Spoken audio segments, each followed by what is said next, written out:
മന്ത്രവാദവും അതുമായി ബന്ധപ്പെട്ട വിവാദങ്ങൾ ഇതൊരു പ്രശ്നമായിട്ട് ഇപ്പോൾ സമൂഹത്തിൽ നിലനിൽക്കുകയാണ്. യഥാർത്ഥത്തിൽ ഇതിന് പരിഹാരം വേണം. നമുക്ക് നിർദ്ദേശിക്കാനുള്ള പരിഹാരം എന്താണെന്നുള്ളത്. തീർച്ചയായിട്ടും ഇതിന് പരിഹാരമുണ്ട്.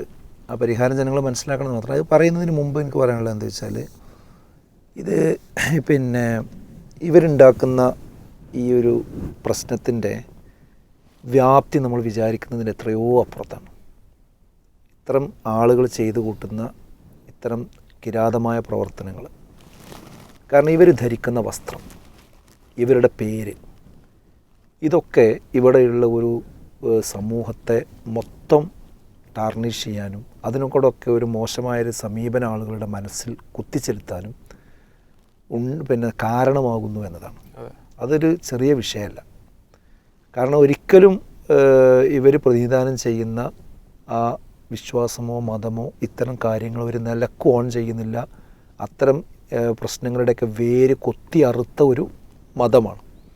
പക്ഷേ അതിലേക്ക് ചേർത്ത് ചിന്തിക്കാവുന്ന രീതിയിൽ ഇവരുടെ വേഷം, ഇവരുടെ രൂപം, ഇവരുടെ പേര് എല്ലാം ആഖ്യാനിക്കപ്പെടുന്നു എന്നത് നേരത്തെ നിഷാദ് പറഞ്ഞ രൂപത്തിൽ അത്തരം ആളുകളെ വീടുകളിൽ ഈ ഇവിടെയുള്ള വലിയ പുരോഹിതന്മാരായ ആളുകൾ അവരായിട്ടുള്ള ബന്ധം ഇതൊക്കെ കൂട്ടിഘടിപ്പിച്ച് വായിക്കുമ്പോൾ ഈ സമൂഹം എന്താണ് മനസ്സിലാക്കുക. അപ്പോൾ അത് ഇതിലേറ്റവും വലിയൊരു പ്രയാസമാണ്.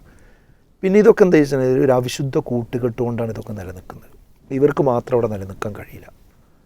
ഒന്ന്, ഈ പുരോഹിതന്മാർ, ഇതിനൊക്കെ വളം വെച്ച് കൊടുക്കുന്ന പുരോഹിതന്മാർ, അവരാണ് ഇതിൻ്റെ ഒന്നാം പ്രതികൾ.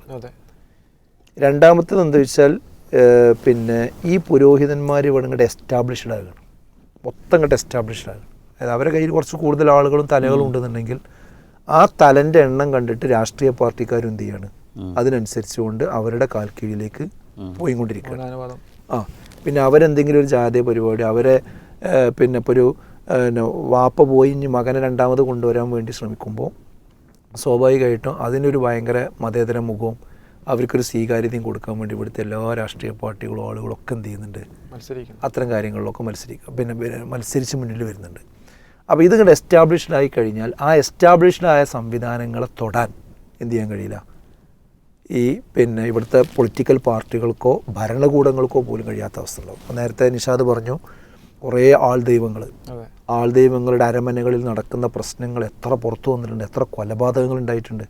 പക്ഷേ അവിടേക്കൊന്ന് കടന്നു പോകാനും അതിൻ്റെ ഉള്ളിൽ ഉള്ള കഥകൾ എന്താണെന്ന് പുറം ലോകത്ത് അറിയിക്കാനും അതിൽ നിയമപരമായ നിലപാട് സ്വീകരിക്കുവാനും എത്ര ഭരണകൂടങ്ങൾക്ക് സാധിച്ചിട്ടുണ്ട്. അതിന് തുടക്കം കുറിച്ചാൽ തന്നെ അത് വഴിക്ക് വെച്ച് എന്ത് ചെയ്തിട്ടുണ്ട്, അവസാനിപ്പിക്കേണ്ടി വന്നിട്ടുണ്ട്. പിന്നെ ഇവരുടെ കാൽക്കീഴിലാണ് ഇലക്ഷൻ സമയത്ത് എന്ത് ചെയ്യുന്നത്, ഇവരൊക്കെ പോയിട്ട് കുമ്പിടുന്നത് നമ്മൾ കാണുന്നത്. ഏതുവരെ നമ്മുടെ കോടതികളിൽ വരെ ഈ അന്ധവിശ്വാസത്തിൻ്റെ അവസ്ഥ ഉണ്ട്. 13ാമത്തെ നമ്പർ റൂം ഇപ്പോഴും ഒരു ജഡ്ജിക്കും വേണ്ട എന്ന് പറയുന്ന സാഹചര്യമുണ്ട് എങ്കിൽ എവിടെയൊക്കെ ഉണ്ട്. അപ്പോൾ ഇത് മൊത്തത്തിൽ എന്തുണ്ട്, ഈ സാധനത്തിൻ്റെ എലമെൻറ്റുകൾ പല രീതിയിൽ നിലനിൽക്കുന്നുണ്ട്. അതുകൊണ്ട് തന്നെ ഈ എസ്റ്റാബ്ലിഷ്ഡ് ആയ ഒരു സംവിധാനത്തിനെ തൊടാൻ കഴിയില്ല. പിന്നെ ഇത് ഇങ്ങനത്തെ സംവിധാനങ്ങളും കേന്ദ്രങ്ങളും ഉണ്ടായി വരുമ്പോൾ എന്താ സംഭവിക്കുക വെച്ചാൽ അതിനെ ചുറ്റിപ്പറ്റി കച്ചവടവും കമ്പോളവും സംവിധാനങ്ങളും ഒക്കെ വരും. അത് വലിയ ടൗൺഷിപ്പായിട്ട് മാറും. അപ്പോൾ ആ ടൗൺഷിപ്പായി മാറുമ്പോൾ അത് വെച്ച് ജീവിക്കുന്ന കുറേ മനുഷ്യന്മാരുണ്ടാവും. അപ്പോൾ സ്വാഭാവികമായിട്ടും അവിടെ നടക്കുന്ന അത്തരം കേന്ദ്രങ്ങളിൽ നടക്കുന്ന സാധനങ്ങൾ ഇവരെന്ത് ചെയ്യില്ല, ആരോടും സംസാരിക്കൂല, അവരിതിൻ്റെ ഭാഗമായി നിന്ന് കൊടുക്കും. കാരണം ഇതിവിടെ നിലനിന്നെങ്കിൽ ഇവിടെ കച്ചവടം നടക്കുള്ളൂ. അപ്പോൾ ഇതെല്ലാവരും പാടെ കൂടിയിട്ടുള്ള ഒരു സംഭവമാണത്.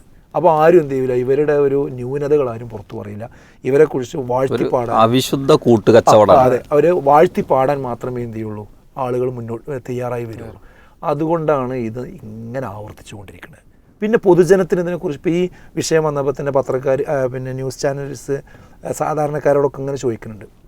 എല്ലാവർക്കും അതിനെക്കുറിച്ച് പറയാനൊരു പേടിയാണ്. കാരണം ഞാൻ പറഞ്ഞാൽ എനിക്കെന്തെങ്കിലും വരുമോ, എനിക്കെന്തെങ്കിലും സംഭവിക്കുമോ, ഇങ്ങനെയൊക്കെയുള്ള ഒരു പേടി പൊതുസമൂഹത്തിലുണ്ട്. ആ പേടി കൂടി ഇവർക്ക് എന്താണ്, ഒരു വളമാണ്. കാരണം ഇവർക്ക് എന്തെങ്കിലും ചെയ്ത് കഴിഞ്ഞാൽ എനിക്കെന്തെങ്കിലും സംഭവിക്കുമോ, എന്നെന്തെങ്കിലും ചെയ്യുമോ, എൻ്റെ കച്ചവടത്തിന് എന്തെങ്കിലും ബാധിക്കുമോ, ഞാൻ ഈ വിഷയത്തിൽ ഇടപെടുന്നില്ല എന്നല്ല. അപ്പോൾ ഈ വിഷയത്തിൽ തന്നെ എനിക്ക് ഓർമ്മയുണ്ട്, ഇതിപ്പോൾ ഒരു വർഷം മുമ്പ് നടന്നതാണല്ലോ ഈ പ്രശ്നം നടന്ന് ഇതിങ്ങനെ വിഷയമായി, ഇതിൻ്റെ പിന്നിൽ ഇങ്ങനത്തെ കാര്യങ്ങളുണ്ടെന്ന് ഇപ്പോൾ ഇങ്ങനെ തെളിഞ്ഞ സമയത്ത് നമ്മുടെ ആളുകൾ അവിടെ ഒരു പ്രോഗ്രാം, ഇത്തരം വിഷയങ്ങൾ ശരിക്കും സമൂഹത്തോട് തുറന്നു പറയാൻ വേണ്ടി ഒരു പ്രോഗ്രാം വെക്കാൻ തീരുമാനിച്ചു. അത് തീരുമാനിച്ച് അതിൻ്റെ പെർമിഷനും കാര്യങ്ങളൊക്കെ ആയിട്ട് പോലീസ് സ്റ്റേഷനിൽ ചെന്നപ്പോൾ അപ്പോൾ അവർ പറയുന്നത് എന്താണെന്ന് വെച്ചാൽ അവിടുന്ന് ഈ ആളുകളെ സംബന്ധിച്ചൊന്നും പറയാൻ പാടില്ല. അതെ. ഇവിടെയുള്ള ഈ ജിന്നുമ്മ അതേപോലെയുള്ള സംഗതികൾ അത്തരം വിവാദങ്ങളിലേക്കും വിഷയങ്ങളിലേക്കൊന്നും പോകാൻ പാടില്ല. നിങ്ങളെ പ്രസംഗിച്ച് പോകാനേ പറ്റും. ആരാ പറയുന്നത്? ഉത്തരവാദപ്പെട്ട ആളുകളാണ് പറയുന്നത്. അപ്പോൾ എവിടെയൊക്കെ ഉണ്ട് ഇതിൻ്റെ വേരുകൾ? നിങ്ങളൊന്ന് ആലോചിച്ച് നോക്കി. എങ്ങനെ പിന്നെ ഈ സമൂഹത്തിൽ ഇത് ബോധവൽക്കരിക്കാൻ കഴിയുക? നമ്മൾ വലിയ പ്രബുദ്ധ സമൂഹമാണ്, ഭയങ്കര മലയാളികളാണ് എന്നൊക്കെ ഇങ്ങനെ പറയാമെന്നല്ലാതെ ഇങ്ങനത്തെ ഒരു വിഷയം വന്നു കഴിഞ്ഞാൽ അതിൽ തൊടാനും അത് അതിൻ്റെ വേരിലേക്ക് പോയി ചികിത്സിക്കാനും ഇവിടെ ആർക്കും കഴിയാത്തൊരു നിസ്സഹായം. അതാണ് ഒരു അവിശുദ്ധ കൂട്ടുകെട്ട് ഈ വിഷയത്തിൽ എന്ത് ചെയ്യുന്നുണ്ട്, മൊത്തത്തിൽ ഉണ്ട്. അതിനെയാണ് നമ്മൾ ആദ്യം എന്ത് ചെയ്യേണ്ടത്, അഡ്രസ്സ് ചെയ്യേണ്ടതെന്നാണ് ഒരു കാര്യം എനിക്ക് പറയാനുള്ളത്. മറ്റൊന്ന് ഇതിനുള്ള പരിഹാരം അതാണല്ലോ നേരത്തെ ചോദിച്ചത്, ഷാഫി ചോദിച്ചത് അതാണല്ലോ. പരിഹാരം എന്ന് പറയുന്നത് എന്താണെന്ന് വെച്ചാൽ ഈ ചൂഷകർ പിന്നെ ഈ സാധുക്കളായ മനുഷ്യരെ ഈ വലയത്തിലേക്ക്, ഇവർ വിരിച്ച വലയിലേക്ക് കൊണ്ടുവരാൻ വേണ്ടി ശ്രമിക്കുന്നത് എങ്ങനെയാണെന്ന് ചോദിച്ചാൽ മറ്റാർക്കുമില്ലാത്ത എന്തോ ഒരു ദിവ്യത്വം, എന്തോ ഒരു അഭൗതികമായ കഴിവ് ഞങ്ങൾക്കുണ്ട് എന്ന് സ്ഥാപിച്ചെടുത്തുകൊണ്ടാണ്. ഇതാണ് ഇതിൻ്റെ അടിസ്ഥാനം. ഈ അടിസ്ഥാനത്തെ തച്ച് പൊളിച്ചാലേ എന്ത് ചെയ്യുള്ളൂ, ഈ വിഷയത്തിന് രക്ഷ കിട്ടുള്ളൂ. അതാർക്കും തച്ച് പൊളിക്കാൻ കഴിയുള്ളൂ? കറകളഞ്ഞ ഏകദൈവ വിശ്വാസികൾക്ക് മാത്രമേ കഴിയുള്ളൂ. അത് അവിടെയാണ് വിശ്വാസം. തീർച്ചയായും മതം എന്ന് പറഞ്ഞാൽ കറകളഞ്ഞ ഏകദൈവ വിശ്വാസമാണ് യഥാർത്ഥ മതം. ആ കറകളഞ്ഞ ഏകദൈവ വിശ്വാസത്തിലേക്ക് ഒരാൾ വന്നു കഴിഞ്ഞാൽ അയാളുടെ വിശ്വാസം എന്താ പറയുക, അഭൗതികമായി നമ്മളെ രക്ഷിക്കാനും ശിക്ഷിക്കാനും കഴിയുന്നത് സാക്ഷാൽ സ്രഷ്ടാവിന് മാത്രമാണ്. വേറെ ഒരാൾക്കും എന്തില്ല, അത് കഴിയില്ല. അപ്പോൾ ആ നിലക്കുള്ള ഒരു പേടിയും ബേജാറുമായിട്ട് ഇവിടെ എന്ത് ചെയ്യേണ്ടതില്ല, ആരും നടക്കേണ്ടതില്ല. അതാണ് ഏകദൈവ വിശ്വാസം.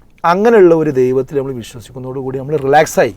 നമുക്ക് ഒന്നിനും പിന്നെ എന്ത് ചെയ്യേണ്ടതില്ല, ഒരു പിന്നെ പൂച്ച മുന്നിൽ കൂടി പോയാലും പേടിക്കേണ്ടതില്ല, വേറെ ആരെങ്കിലും എന്തെങ്കിലും ചെയ്യാനും പേടില്ല. മറ്റോ ചെയ്യോ, ഇവൻ ചെയ്യോ, മറ്റേതാക്കോ, അങ്ങോട്ടാക്കോ ഇങ്ങോട്ടാക്കോ, ആ ജിന്നിന് മനെ പേടിക്കണോ, ഇയാളെ പേടിക്കണോ, ഒരാളെയും പേടിക്കേണ്ടതില്ല.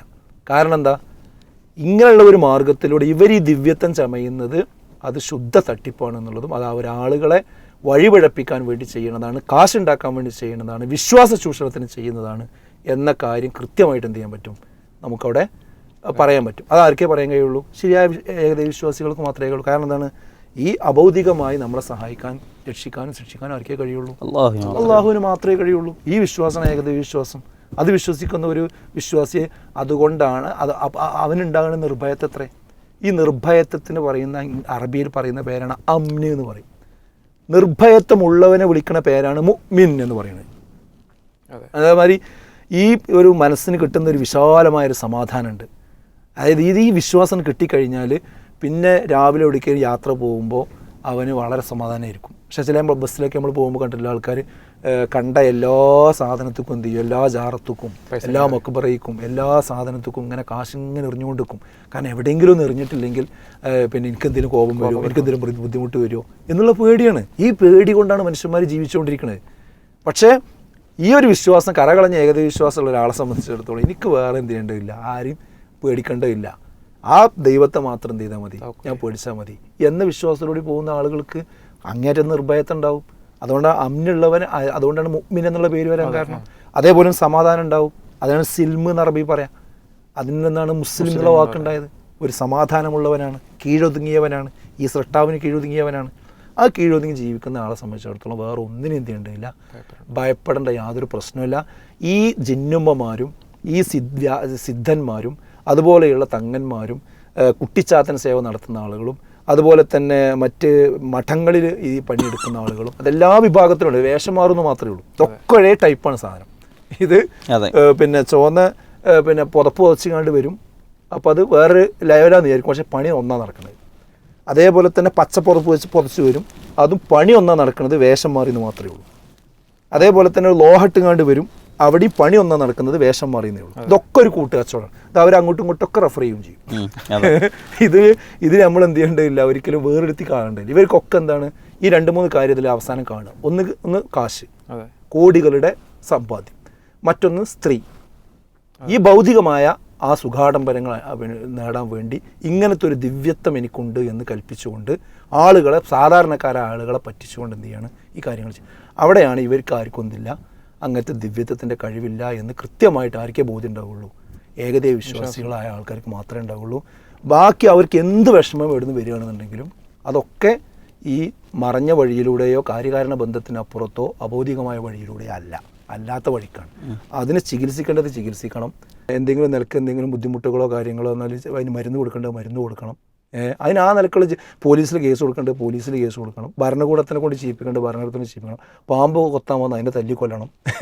ഇവിടെയുള്ള കൃമി കീടങ്ങളും അതിനൊക്കെ എന്ത് ചെയ്യണം, ആ നിലക്കുള്ള പരിഹാരങ്ങൾ ഉണ്ടാക്കണം. അതല്ലാത്ത സൃഷ്ടികളിൽ നിന്നുണ്ടാകുന്ന പ്രശ്നങ്ങൾ ഉണ്ടെങ്കിൽ അതിനൊക്കെ ഇസ്ലാമിൽ കൃത്യമായിട്ട് എന്തുണ്ട്, അതിന് കൃത്യമായ പിന്നെ ദിക്റുകളും ദുആകളും വിശുദ്ധമായ ജീവിതവും നയിച്ച് മുന്നോട്ട് പോയാൽ ഇവിടെ എന്ത് ചെയ്യില്ല, ഒന്നും സംഭവിക്കില്ല. അതിൻ്റെ അപ്പുറത്തേക്ക് എന്ത് ചെയ്യേണ്ടതില്ല. അപ്പോൾ പക്ഷേ പലപ്പോഴും എന്താ വെച്ചാൽ നിഷേധിക്കും ആൾക്കാർ. എന്തെങ്കിലും ഒരു എനിക്ക് വേറെ രീതിയിൽ എന്തോ ഒരു പ്രയാസം ഉണ്ടായി ബുദ്ധിമുട്ടുണ്ടായി എന്നൊക്കെ പറഞ്ഞാൽ, പൈശാചികമായ പ്രേരണകളോ ബുദ്ധിമുട്ടുകളോ ഉണ്ടായി എന്ന് പറഞ്ഞാൽ അത് പിന്നെ യഥാർത്ഥത്തിൽ അങ്ങനെ ഒരു സംഗതിയേ ഉണ്ടാവില്ല എന്നല്ല. അതിനൊക്കെ ഇസ്ലാമികമായിട്ട് എന്തുണ്ട്, കൃത്യമായ പരിഹാരങ്ങളുണ്ട്. അത് അള്ളാഹുവിനോട് മാത്രം പ്രാർത്ഥിക്കുക, അവനോട്. അതാണെന്ത് മന്ത്രം എന്ന് പറഞ്ഞത്, എന്താ, രഹസ്യമായി അവൻ്റെ സൃഷ്ടാവിനോട് പ്രാർത്ഥിക്കുക എന്നുള്ള. അപ്പോൾ മന്ത്രവാദം തെറ്റാണ്, മനസ്സിലായോ? മന്ത്രവാദം വാദം പിടിച്ച മന്ത്രമാണ് എന്ത്, അതാണ് ഇവിടെ നടന്നുകൊണ്ടിരിക്കുന്നത്, മനസ്സിലായോ? മനുഷ്യന്മാർ ശരിക്കും പടച്ചവനോട് പ്രാർത്ഥിക്കുക, ആ നിലക്ക് ഇടപെടുക എന്നുള്ളത് എന്തല്ല, ഇതിലൊന്നും വരുന്നതല്ല. അപ്പോൾ ഈ ഒരു ചൂഷണമില്ല. ഇപ്പോൾ ഇസ്ലാമിലെ ഒരാൾക്ക് ആരാധന നടത്തണമെങ്കിൽ അവന് പൈസ വേണ്ട, അതിന് എന്തെങ്കിലും കാശിടേണ്ട കാര്യമില്ല. 5 വക്ത് നിസ്കരിക്കാൻ എവിടെയും കാശ് കൊടുക്കേണ്ട കാര്യമില്ല.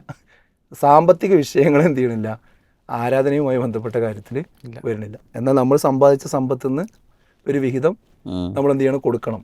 അത് പിന്നെ പ്രയാസപ്പെടുന്ന ആളുകൾക്ക് കൊടുക്കുക എന്നുള്ളത് എന്താണ്, അത് നമ്മുടെ മതപരമായൊരു രീതിയാണ്. അല്ലാതെ നമസ്കാരത്തിനും മറ്റു കാര്യങ്ങൾക്കും എവിടെയും കാശ് കൊടുക്കുമ്പോൾ പിന്നെ ഹജ്ജിന് പോകുന്ന ആൾക്കാർ ലക്ഷങ്ങളാണ് അവിടെ കൂടുന്നത്. അവിടെ ഒരു ചെറിയൊരു പെട്ടി വെച്ചാൽ എത്ര കാശ് കിട്ടും? ഇല്ലല്ലോ. അപ്പോൾ ആരാധന വെച്ചുകൊണ്ട് സാമ്പത്തിക ചൂഷണം എന്നുള്ള പരിപാടിയില്ല. മതം വെച്ചുകൊണ്ട്, മതം വിറ്റുകൊണ്ടുള്ള പരിപാടി ഒരിക്കലുമില്ല. അപ്പോൾ കറകളഞ്ഞ ഏകദൈവ വിശ്വാസിയാണെന്നുണ്ടെങ്കിൽ അവന് എല്ലാ നിലക്കുള്ള നിർഭയത്വം ഉണ്ടാവും. ഒന്നിനെ അവൻ എന്ത് ചെയ്യേണ്ടതില്ല, പേടിക്കേണ്ടതില്ല.